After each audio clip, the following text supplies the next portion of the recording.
All right, so I'm out here at the Provo River in Utah, just south of Park City in Heber City. And so I just wanted to take this opportunity to share with you that this is something that, a lot of people like to do. They like to go on vacation, maybe go camping, going fishing. And when you do that stuff, it takes money. Maybe you need a credit card.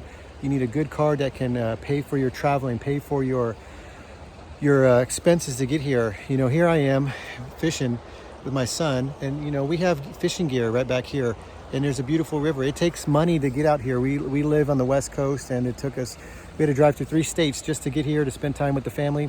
So we use a credit card.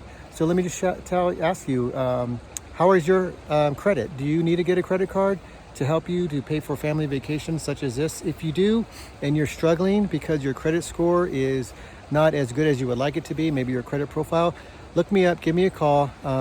I have a program that can help you establish good credit, and within time we can work through this together, and we can help you get on a good path of credit where you can apply for a really good credit card that can provide for you and your family to go and enjoy the beautiful outdoors just like this. So look me up, my website's below, and give me a call and let me know if I can help you out. Thank you, and I appreciate it.